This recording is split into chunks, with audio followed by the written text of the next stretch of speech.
So good evening everybody at Shalom Divine Television. ஷாሎም தொலைக்காட்சி நேயர்களுக்கு இயேசுவின் நாமத்தில் என் வாழ்த்துக்கள். I want to talk today about the book of Nehemiah. நெகேமியாவின் புத்தகத்திலிருந்து சில காரியங்களை உங்களுக்கு நேராக நான் பேச விரும்புகிறேன். Now when Nehemiah was a young man, he was taken into captivity into the land of Babylon. அவன் வாலிபனாய் இருந்தபோது பாபிலோன் தேசத்திற்கு அடிமையாக அவன் கொண்டு போகப்பட்டான். And so we're going to have a look at what happened in his life, and we're going to start reading Nehemiah 1 chapter 2 verse 2. வாழ்க்கையில் என்ன நடந்தது என்பதை இரண்டாம் அதிகாரத்தில் இருந்து நம்மால் வாசிக்க முடியும். So Hanani, one of my brethren, came with men from Judah, and I asked them concerning the Jews who had escaped, who had survived the captivity, and concerning Jerusalem. And they said to me, the survivors who left from the captivity in the province are in great distress and reproach. The wall of Jerusalem is also broken down, and its gates are burned with fire. Nehemiah 1 verses 2 and 3. நெகேமியா 1ஆம் அதிகாரம் 2-3 வசனங்களை நாம் வாசிக்கும் போது, என் சகோதரில் ஒருவனாகிய அனனியாவும் வேறு சில மனுஷரும் யூதாவிலிருந்து வந்தார்கள். அவர்களிடத்தில் நான் சிறையிருப்பில் மீதி தப்பின யூதரின் செய்தியை, எருசலேமின் செய்தியை விசாரித்தேன். அதற்கு அவர்கள், சிறையிருப்பில் மீதி இருக்கிறவர்கள் அந்த தேசத்தில் மகா தீங்கை நிந்தையும் அனுபவிக்கிறார்கள். எருசலேமின் அலங்கம் இடிக்கப்பட்டதும் அதன் வாசல்கள் அக்னியால் சுட்டரிக்கப்பட்டதுமாய் கிடக்கிறது என்றான். ஆமென். So here Nehemiah gets news from home, and it's not good news, it's very bad news. அவன் தேசத்தின் செய்தியை அவன் விசாரிக்கிறான். நல்ல செய்தியை அல்ல, கெட்ட செய்தியாக அங்க இருந்து வந்தது. And what is his response? அவன் அதற்கு பதில் என்ன செய்தான் என்று கவனிப்பீர்களானால், Verse 4, so it was when I heard these words that I sat down and wept and mourned for many days. I was fasting and praying before the Lord God of heaven. அவன் 4ஆம் வசனம் சொல்லுங்க, இந்த வார்த்தைகளை கேட்டபோது நான் உட்கார்ந்து அழுது சில நாட்களாய் துக்கித்து உபாசித்து மன்றாடி பரலோகத்தின் தேவனை நோக்கி என்று வாசிக்கின்றோம். So what Nehemiah does, he goes before God and he starts to pray and he starts to confess the sins of the people. அவன் இந்த செய்தியை கேட்ட மாத்திரம் துக்கம் நிறைந்தவனாக தேவனிடத்திலே மன்றாட ஆரம்பித்தான். And he asked God to forgive all their turning aside. அவன் தேவனிடத்தில், ஆண்டவரே நாங்கள் செய்த தப்பிதங்களுக்கு எங்களை மன்னிங்க என்று கேட்டார். Verse 11, O Lord, I pray, please let your ear be attentive to the prayer of your servant and to the prayer of your servants who desire to fear your name. And let your servant prosper this day, I pray, and grant him mercy in the sight of this man. அங்கே 11ஆம் வசனம், ஆண்டவரே உமது அடியானின் சபத்தையும் உமது நாமத்திற்கு பயப்பட வேண்டும் என்று விரும்புகிற உமது அடியானின் சபத்தையும் உமது செவிகள் கவனித்திருப்பதாக இன்றைக்கு உமது அடியானுக்கு காரியத்தை கைக்குடி வர பண்ணி இந்த மனுஷருக்கு முன்பாக எனக்கு இறங்கும் கிடைக்க பண்ணியருளும் என்று பிரார்த்தித்தான். This man means the king. Nehemiah was the cupbearer to the king. இவன் இந்த மனிதன் என்று சொல்லுகிற அந்த மனிதன் யார் என்று சொன்னால், ராஜாவிடத்திற்கு அவன் ராஜாவை குறித்து அங்கே அவன் குறிப்பிட்டவன் செபிக்கிறான். இவன் ராஜாவினிடத்திலே பானபாத்திரக்காரனாக பணிபுரிகிறவன். Now cupbearer is like the person who pours the wine for the king. இந்த பானபாத்திரக்காரன் என்று சொன்னால், ராஜா அவன் திராட்சரசம் குடிக்க வேண்டும் என்று விரும்பும் போது இவன் அதை வார்த்து அல்லது அதை ஊத்தி கொடுக்கிறவன். Now before, Nehemiah had never been sad in the presence of the king. இதுக்கு முன்பு நெகேமியா அவருடைய சமூகத்திலே இப்படி இருந்ததில்லை. This time he comes before the king and his face is very downcast and you can tell that he's been weeping. ஆனா இப்பொழுது நெகேமியா அந்த ராஜாவுக்கு முன்பாக வருகிறான். அவன் முகம் வாடினதாகவும் அழுதவனாகவும் துக்கம் நிறைந்த முகத்தோடு கூட அரசனுக்கு முன்பாக வந்து நிற்கிறான். And chapter 2 verse 2, therefore the king said to me, why is your face sad since you are not sick? And he said, this is nothing but sorrow of heart. உடனே ராஜா சொல்கிறார், ராஜா அவனை பார்த்து, நீ துக்கமாய் முகமாய் இருக்கிறது என்ன? உமக்கு வியாதி இல்லையே, இது மனதில் துக்கமே ஒழிய வேறொன்றும் அல்ல என்றான். And so Nehemiah answers, may the king live forever. Why should my face not be sad when the city, the place of my father's tombs, lies waste and its gates are burned with fire? உடனே அவன் ராஜாவை நோக்கி, ராஜா, என்றென்றைக்கும் வாழ்க, என் பிதாக்களின் கல்லறைகள் இருக்கும் ஸ்தலமாகிய நகரம் பாழானதும் அதன் வாசல்கள் அக்கினியால் சுட்டெரிக்கப்பட்டதும் மாய் கிடக்கும் போது நான் துக்க முகத்தோடு இராது இருப்பது எப்படி என்றான். Now the king says to him, what is your request? உடனே ராஜா அவனை பார்த்து கேட்கிறார், நெகேமியாவே, உன்னுடைய வேண்டுகோள் என்ன? Now remember that Nehemiah had been fasting and praying for many days before the Lord. இங்க கவனிங்க, நெகேமியா பல நாட்களாக தேவனுக்கு முன்பாக ஜெபித்து கொண்டிருந்தவன். And so I want you to understand the wisdom of Nehemiah involved a strategy. இங்க பாருங்க, நெகேமியாவுடைய காரியத்தை கவனிங்க. So he answered the king, if you will let me go back to rebuild what is burnt down. அவன் நெகேமியாவோடுக்காக, ஆண்டவரே, நான் கடந்து சென்று எரிக்கப்பட்ட என்னுடைய தேசத்தை செப்பனிட எனக்கு உதவி செய்யும். He asked for 4 different things. அவன் 4 காரியத்தை ராஜாவை பார்த்து கேட்கிறான். He asked for letters to the governors in the places where he had to go. நான் போகிற இடத்தில் இருக்கிற அந்த சமூகத்தின் தாயை கிடைக்குமானால் பிதாக்களின் கல்லறையில் இருக்கிற 4 காரியங்களை அவன் கேட்கிறான். A bit like asking for a visa. அவன் அங்க இருக்கிற கவர்னரிடத்திலே காரியங்களை செம்மையாக்கும்படியாய் கேட்டான். And then he asked for a letter to Asaph, the keeper of the king's forest, that he would give him timber to make beams for the gates of the citadel. அங்கே அதை கட்டுவதற்கான அந்த அந்த உட்கார்ந்து இருந்த அந்த கட்டுவதற்கான அந்த கால்களை கேட்டான். Gates for the temple, gates for the city wall, and gates for the house that he was to build. அவன் அவன் அவன் ஆலயத்தினுடைய அந்த வாதலை, பட்டணத்தின் வாதலை, வீடுகளின் வாதலுக்காக அவைகளை கேட்க. And it says that the king granted him this. ஆனால் அவன் கேட்ட அனைத்தையும் ராஜாவானவர் அவனுக்கு கொடுக்கும்படியாக கட்டளையிட்டார். Nehemiah knew in great detail what he wanted, and he had the courage to ask for it. நெகேமியாவுக்கு என்ன கேட்க வேண்டும் என்ற தெளிவு இருந்தது. அவன் கேட்டதை கர்த்தர் ராஜாவின் மூலமாக அவனுக்கு கொடுத்தார். The king gave him travel permits and timber for the beams of the gates, the city wall, the temple, and for his home. அங்கே வீட்டுக்கும் அல்லது ஆலயத்திற்கும் பட்டணத்திற்கும் ஆன வாசற்கால்களையும் மற்ற காரியங்களை அவன் கேட்டான். The king also provided horses and captains of the army to escort him. அவனுக்கு வேண்டிய அந்த பணத்தையும் அல்லது அதுக்கு பாதுகாப்பான குதிரை படைகளையும் அவன் கொடுத்ததை நம்மால் வாசிக்க முடியும். So the wisdom he got from God was the specific strategy to ask the king for help. பாருங்க, தேவன் அவனுக்கு ஞானத்தை கொடுத்து அவன் எதை கேட்க வேண்டும் என்ற அறிவையும் தேவன் அவனுக்கு கொடுத்தார். We see that when he arrived in Jerusalem, he did not tell the people what was in his heart. அவன் எருசலேமுக்கு வந்த பொழுதும் அவனுடைய இருதயத்தில் இருக்கிறதை அந்த ஜனத்திடத்திலே அவன் சொல்லவில்லை. We read verses 13 to 16.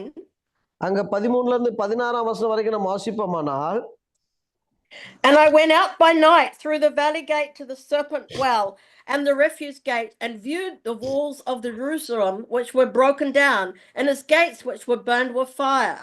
Verse 13. நான் அன்று ராத்திரி பள்ளத்தாக்கின் வாசல் வழியாய் புறப்பட்டு வாலு சர்ப துறவை கடந்து குப்பை மேட்டு வாசலுக்கு வந்து எருசலேம் இடிந்து போன அலங்கத்தையும் அக்கினியால் சுத்தரிக்கப்பட்ட அதன் வாசல்களையும் பார்வையிட்டேன். And then he went and viewed all the other gates. அவன் பல வாதல்களுக்கு நேராய் கடந்து போகிறான். And verse 16, and the officials did not know where I had gone or what I had done. I had not yet told the Jews, the priests, the nobles, the officials, or the others who did the work. நான் போனதும் நான் செய்ததும் அதிகாரியின் ஒருவருக்கும் தெரியாது. அதுவரையிலும் நான் யூதருக்காகிலும் ஆசாரிகள் பெரியவர்கள் அதிகாரிகள் ஆகிலும் வேலை செய்கிற மற்றவர்களுக்காகிலும் ஒன்றும் நான் அறிவிக்கவில்லை. So he went out in secret at night to view all that needed to be done. அவன் பண்ண வேண்டிய காரியங்களை எல்லாம் இரவிலே யாரும் அறியாத நேரத்திலே அவைகளை அவன் நோட்டமிட்டான். Then he addresses the Jews and the officials and the nobles and the workers, and he says to them, "You see that the walls are burnt down.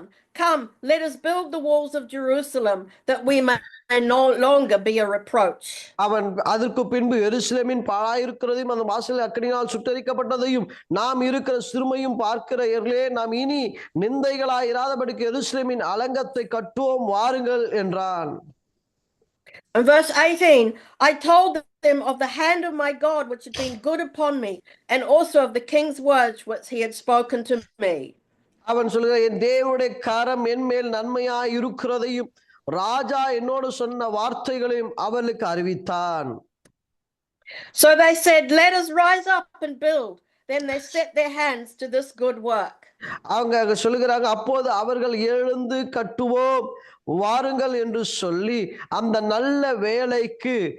நல்ல வேலைக்கு தங்கள் கைகளை திடப்படுத்தினார்கள். ஆமென். We go over to Nehemiah chapter 4 and verse 6. 4ஆம் அதிகாரம் 6ஆம் வசனத்தை நாம் வாசிப்போமானால், It says, "So we built the wall, and the entire wall was joined together up to half its height, for the people had a mind to work." நாங்கள் அலங்கத்தை கட்டி வந்தோம், அலங்கமெல்லாம் பாதி மட்டும் ஒன்றாய் இணைந்து உயர்ந்தது, ஜனங்கள் வேலை செய்கிறதுக்கு ஆவலாய் இருந்தார்கள். ஆமென். And in Nehemiah 6 verse 15, we read, "So the wall was finished on the 25th day of Elul in 52 days." அப்படியே அலங்கமானது 52 நாட்களுக்குள்ளே கட்டப்பட்டு 7ஆம் மாதம் 25ஆம் தேதியிலே முடிந்தது. So we see that he accomplished a great work for God in a relatively small amount of time. பாருங்க, பெரிய காரியத்தை கொஞ்ச நாட்களிலே அவன் செய்து முடித்தான். 52 days is less than 2 months. 52 நாட்கள் என்று சொன்னால் 2 மாதத்திற்குள்ளாக அவன் முடித்தான். However, there was much opposition to the work of God. ஆனால் பாருங்க, பல தடைகள் தேவனுடைய கிரியை நடைபெறாமல் இருப்பதற்கு பல தடைகள் அங்கு எழும்பினது. So I want to talk about that today, because many times in life we go through opposition. இன்னைக்கு பேச விரும்புகிற காரியம், நம்மளுடைய வாழ்க்கையில் கூட பலவிதமான தடைகள் கடந்து வரும். Let's go back to Nehemiah 2 and verse 19. 2ஆம் அதிகாரம் 19ஆம் வசனத்தை வாசிப்போம். But when Sanballat the Horonite, Tobiah the Ammonite official, and Geshem the Arab heard of it, they laughed at us and despised us and said, "What is this thing that you are doing? Will you rebel against the king?" அங்கே கவனிங்க, 19ஆம் வசனம், ஓரோனியனான சன்பலாத்தும் அம்மோனியனான தொபியா என்னும் ஊழியக்காரனும் அரபியனான கேஷும் இதை கேட்டபோது எங்களை பரியாசம் பண்ணி எங்களை நிந்தித்து, நீங்கள் செய்கிற இந்த காரியம் என்ன? நீங்கள் ராஜாவுக்கு விரோதமாக கலகம் பண்ண போகிறீர்களா என்றார்கள். So they're accusing him of having a bad motive in his heart. இவனுக்கு தப்பான எண்ணம் உண்டு என்று சொல்லி இவனை குற்றப்படுத்தினார்கள். Let's go to chapter 4. 4ஆம் அதிகாரத்தை திருப்பிக் கொள்ளுங்க.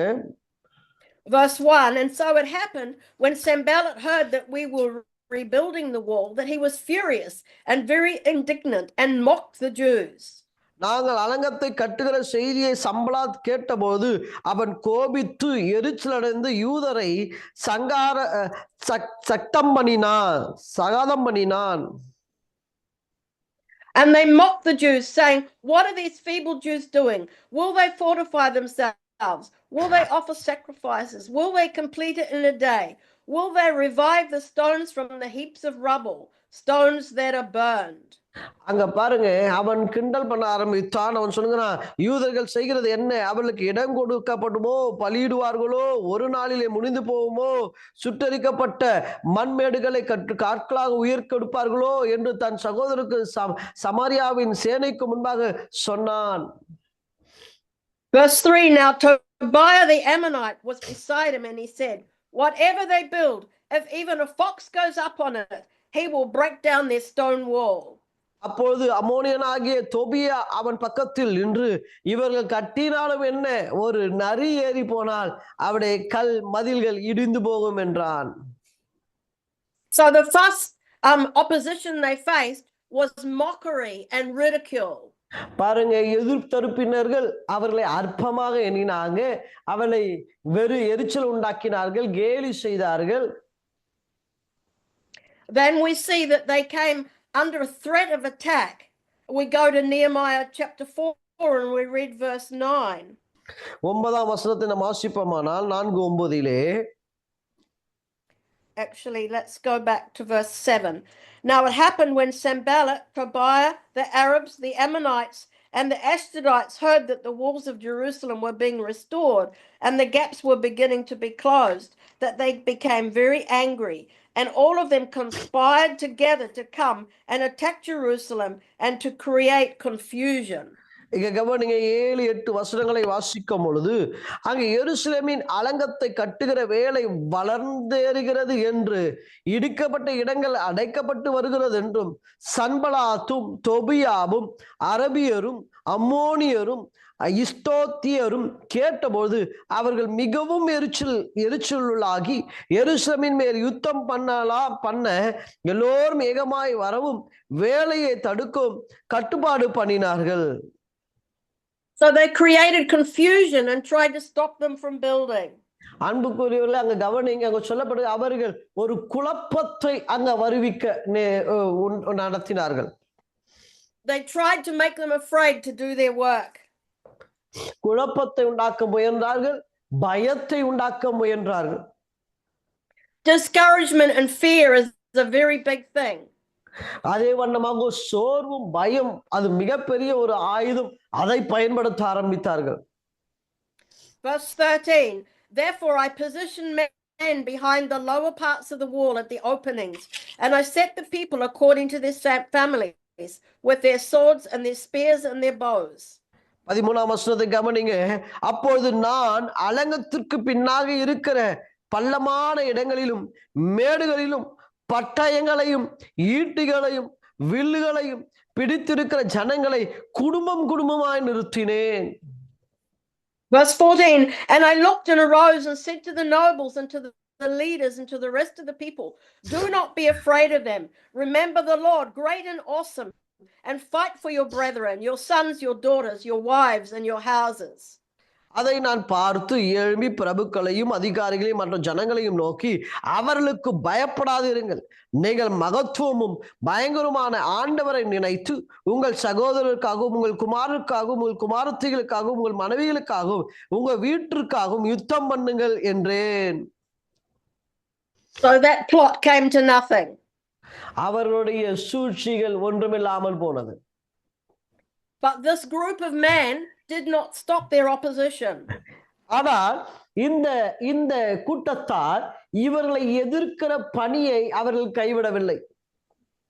We go to Nehemiah chapter 6 and we'll read the first few verses. 6ஆம் அதிகாரம் சில வசனங்களை வாசிக்கலாம். Now it happened when Sanballat, Tobiah, Geshem the Arab, and the rest of our enemies heard that I had rebuilt the wall and that there were no breaks left in it, though at that time I had not hung the doors and the gates, that Sanballat and Geshem came to me saying, come, let us meet together among the villages in the plain of Ono. But they thought to do me harm. அங்கே வாசிக்கிறோம், நான் அலங்கத்தை கட்டி முடித்ததையும் இனி அதிலே திறப்பு ஒன்றும் இல்லை என்பதையும் சன்பலாத்தும் தொபியாவும் அரபியனான கோஷமும் எங்களோடு இருந்த மற்ற பகைவரும் கேள்விப்பட்ட போது, நான் வாசல்களுக்கு இன்னும் கதவு போடாது இருக்கையில் சன்பலாத்தும் கேஷமும் ஆள் அனுப்பி நாம் ஒன்னே பள்ளத்தாக்கில் இருக்கிற கிராமங்கள் ஒன்றில் ஒருவர் கண்டு பேசுவோம் வாரும் என்று கூப்பிட்டார்கள். அவர்கள் என்னவென்றால் எனக்கு பொல்லாப்பு செய்ய நினைத்தார்கள். Verse 3, listen to Nehemiah's answer. அங்க 3வது வசனத்தை கவனிங்க. நெகேமியாவினுடைய அங்க பதிலை கவனிங்க.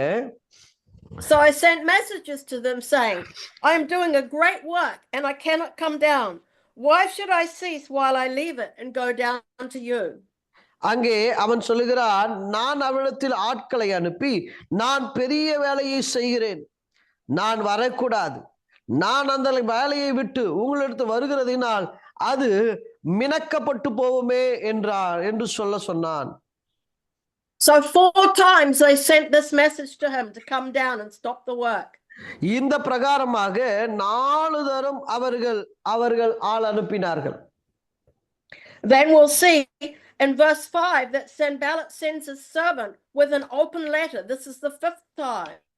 5வது முறையாக ஒரு கடிதத்தை கொடுத்து அனுப்புகிறாங்க. And he accuses Nehemiah of plotting to make himself king. அங்க 5ஆம் முறை சன்பலாத் அந்த பிரகாரமாக நான் வேலைக்காரனை அவன் கையில் முத்திரை போடாத ஒரு கடிதத்தை எனக்கு அனுப்பினான்.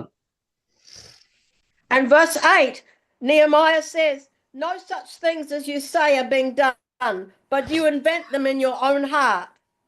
அங்க 6ஆம் வசனத்தில் அவன் சொல்லுகிறான், நீங்க கலகம் பண்ண பார்க்கிறீர்கள் என்று சொல்கிறான். 8ஆம் வசனத்தை வாசிக்கும் நீ சொல்லுகிற அந்த காரில் ஒன்றும் நடக்கவில்லை, அவைகள் உம்முடைய மன ராஜ்யமே ஒழிய வேறு அல்ல என்று நெகேமியா அவர்களுக்கு பதில் சொல்லுகிறான். In other words, all this false accusation is just nonsense. நீங்க சொல்லுகிற எல்லாவித குற்றச்சாட்டுகளும் பொய் என்று அவன் நெகேமியா சொல்லுகிறதை கவனிக்க முடியும். So they started off with mockery and ridicule. அங்கே அவங்க கிண்டல் பண்ண ஆரம்பித்தாங்க, ஏளனமாய் பேச ஆரம்பித்தாங்க, பொய்களை பேச ஆரம்பித்தாங்க, பல வகைகளிலே இவளை எதிர்க்க ஆரம்பித்தார்கள். Then they created confusion and threatened to attack them. அவங்களுக்கு பயத்தை விதைவித்தாங்க, குழப்பத்தை விதைவித்தாங்க. அவர்கள் எப்படியாகிலும் இந்த பெரிய வேலையை நிறுத்தும்படி அவர்களால் இயன்ற சகல காரியங்களையும் அவர்கள் செய்தார்கள். Then they spread rumors to create fear and discouragement to stop them building. அவங்க ரூமர்கள் என்று சொல்லுகிற குழப்பத்தையும் அவங்க எந்தெந்த வகைகளிலெல்லாம் இந்த தேவ பணியை தடை செய்ய வேண்டுமோ அவ்வளவு வகைகளிலும் அவர்கள் கிரியை செய்ய ஆரம்பித்தார்கள். Then they sent 4 invitations to take him away from the work that he was doing. அவன் வேலை செய்து கொண்டிருக்கும் போது அவன் வேலையை விட்டு அவனை எப்படி ஆகிலும் பிரித்து எடுக்க வேண்டும் என்று சொல்லி பல முறை முயற்சித்தார்கள். Finally, they sent a false accusation that he was trying to make himself king.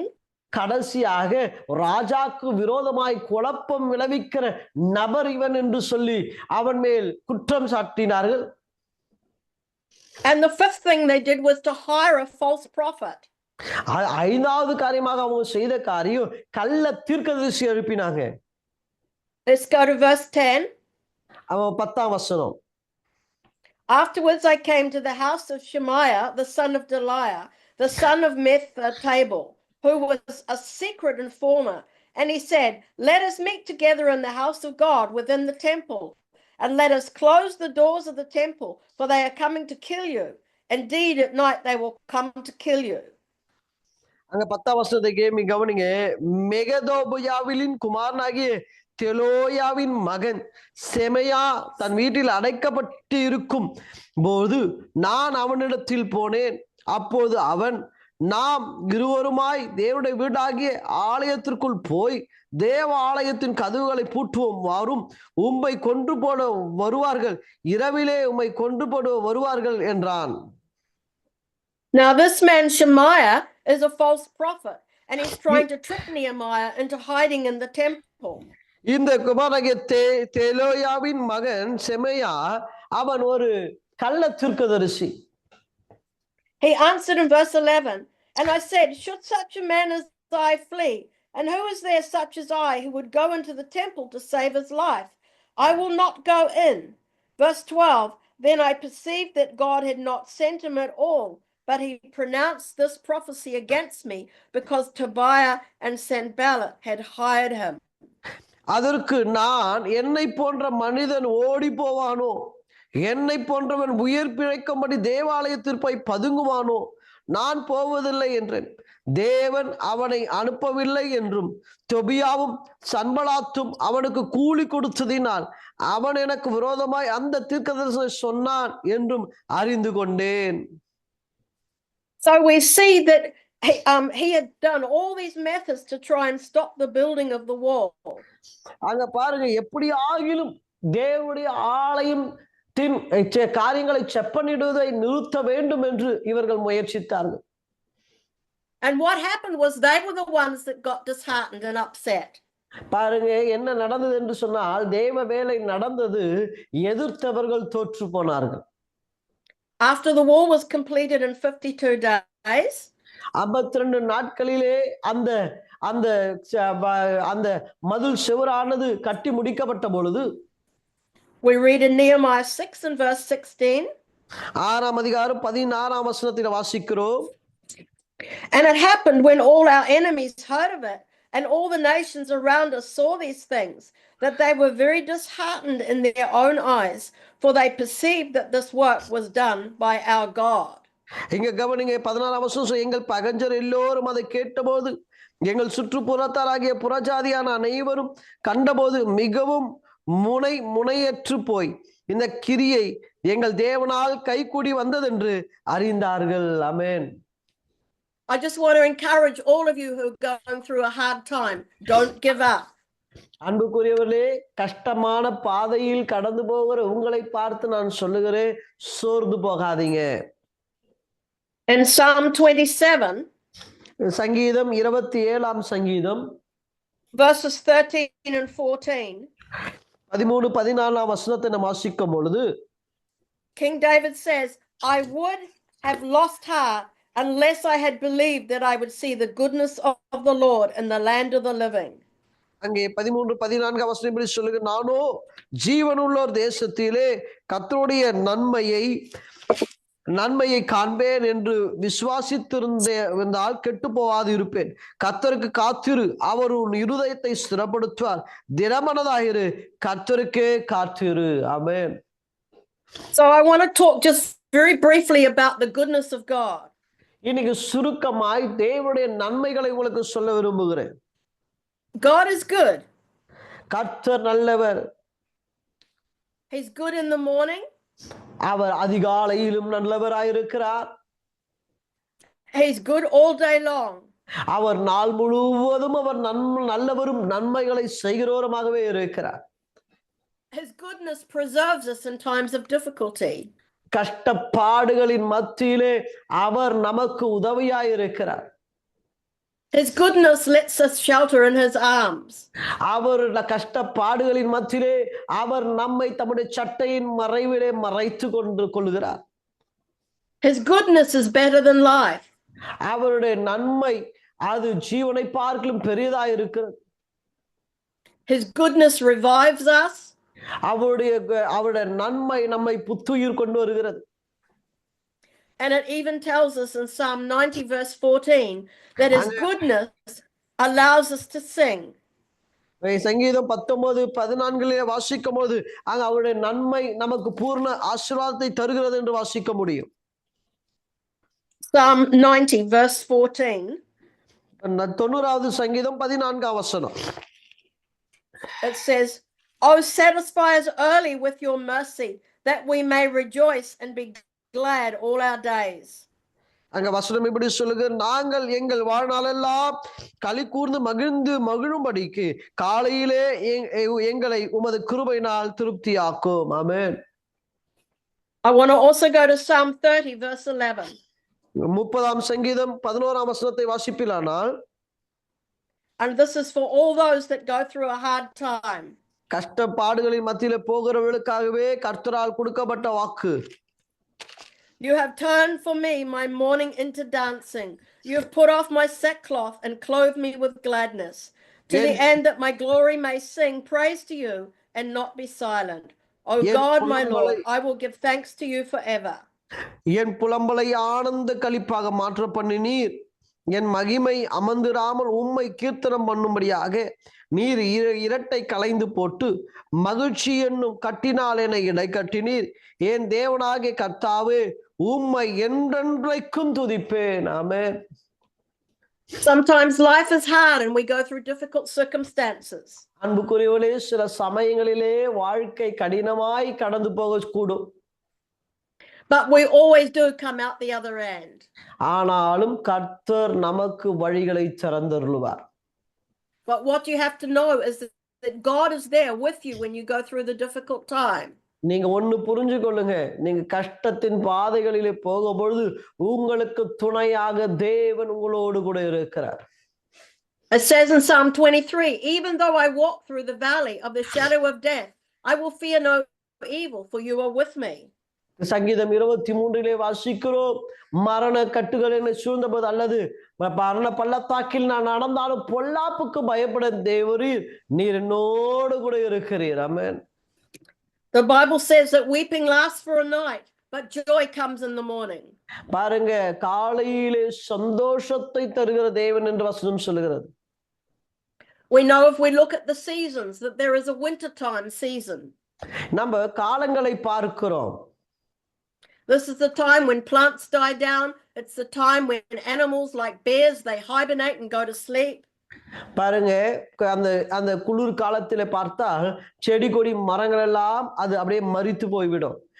சில மிருகங்களை எல்லாம் பார்த்தால் அது அப்படியே தூங்குற நிலைக்கு போயிட்டு அப்படியே படுத்திருக்கும், ஒன்றும் புசியாமல் கொள்ளாமல் அப்படியே அமைதலா இருக்கும்.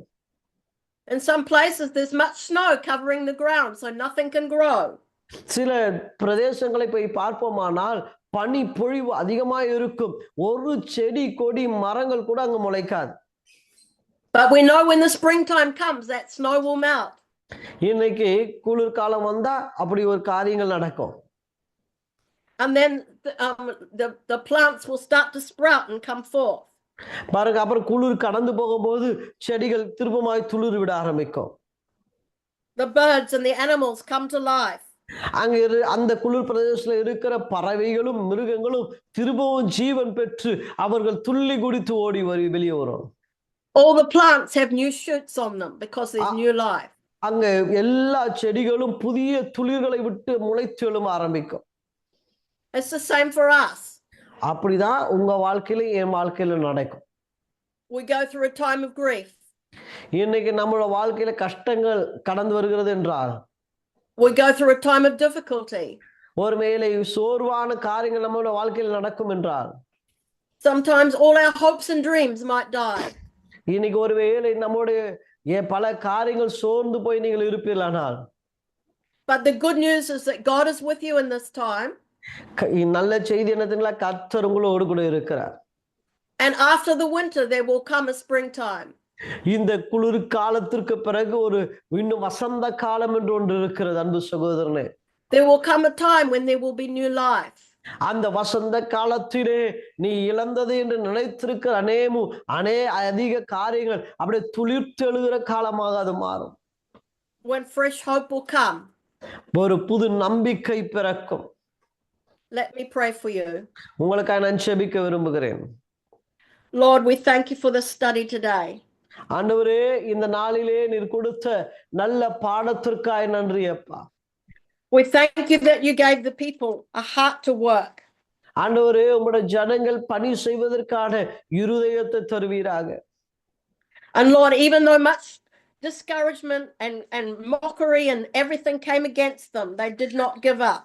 ஆண்டவரே, அவர்களுக்கு விரோதமாக ஏளனமான பேச்சுகள், பலவிதமான குழப்பங்கள், பல காரியங்கள் நடந்த பொழுதும் அவர்கள் செய்கிற பணியை அவர்கள் விட்டு ஓய்ந்து போகவில்லை.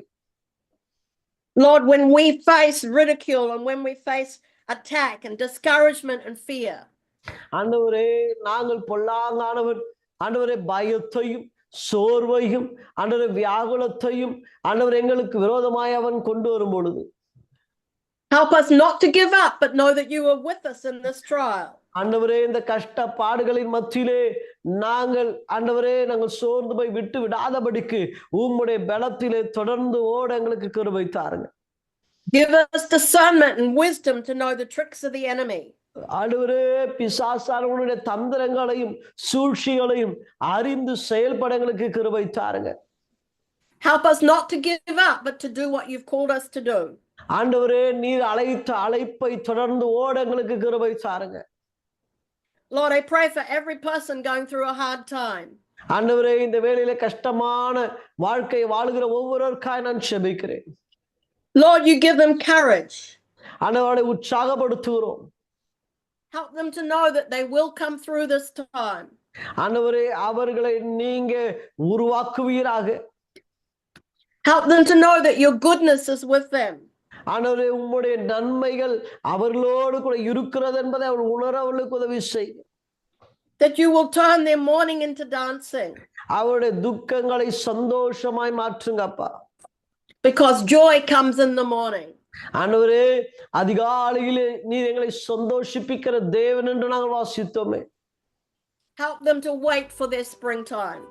ஆண்டவரே, வசந்த காலத்திற்கு காத்திருக்கிற அனுபவத்தை தாருங்க. Strengthen their hearts and encourage them today. ஆண்டவரே, அவர்கள் இருதயத்தை பலப்படுத்துங்க, ஆரோக்கியப்படுத்துங்க. In the mighty name of Jesus Christ. இயேசு வல்லமையுள்ள நாமத்தில் இந்த ஜெபத்தை கேளும் ஜீவனுள்ள நல்ல பிதாவே.